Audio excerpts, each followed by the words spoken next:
I am happy to bring forward fisher questions today. Fly fish larvae are crucial to the growth and survival of young pickerel. They are slow-moving and easier to catch than small minnows.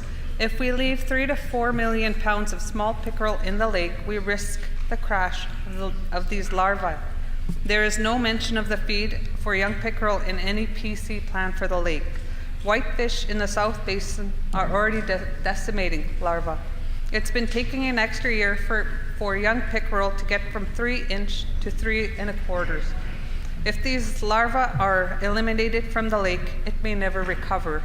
What is the minister doing to address this? The Honourable Minister of Sustainable Development. Well, thank you very much, and I'd like to thank the members opposite for the question about the sustainability of our fisheries and how our government is standing up to protect the fisheries now and well into the future. In addition, from moving to 3.5-inch mesh nets on the South Basin of Lake Winnipeg to ensure that the spawning walleye and sauger will pass through the nets with ease and be able to spawn another season, we're taking measures to bring the quota down to a sustainable level where we know that the fisheries can be enhanced and sustainable for years to come.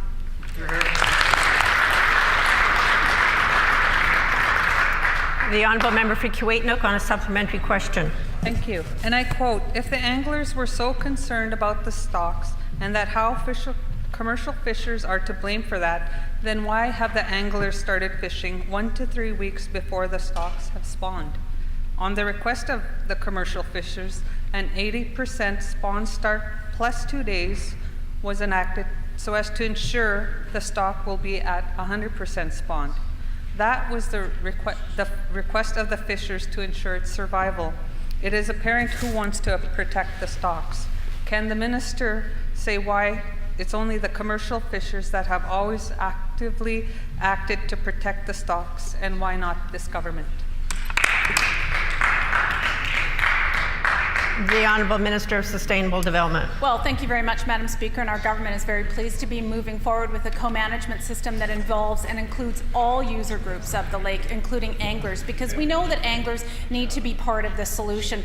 And we also implemented slot sizes, something that the NDP failed to do. They never addressed slot sizes for anglers. They did not impose any restrictions on the anglers who were taking those small spawning fish. They refused to address sustainability on the fisheries as it pertains to anglers. That is something that our government is doing. We're working hand in hand with all user groups, anglers, commercial fishers, to ensure that we get sustainability on our lake. Wow.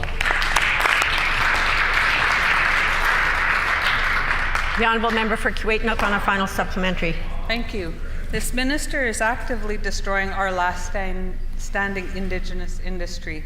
The buyback program is simply another attempt to keep Indigenous people out of the economy.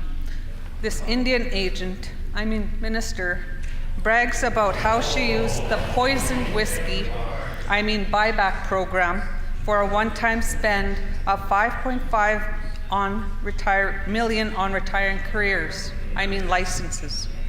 This is actually an annual loss of over $4 million to our fishers. This minister does not see that this program only means more people in the welfare line in my communities. Can the minister explain why she is actively destroying our last standing economy? The member's time has expired.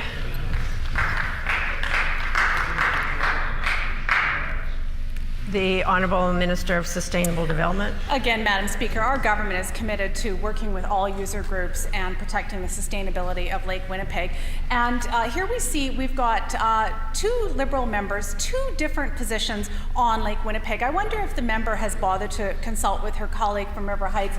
And if not, I'll table some information, some words that he's put on the record about the sustainability of Lake Winnipeg. The member for River Heights, among others, have been calling for sustainability measures to be put in place, whether that be reducing the quota that was unsustainably high or changing the net sizes to ensure that the spawning walleye could survive. That member from River Heights has been advocating for that for several years. I only wish that the Liberals would get together and convene and come up with one position on Lake Winnipeg. But while they're dickering, we're getting action.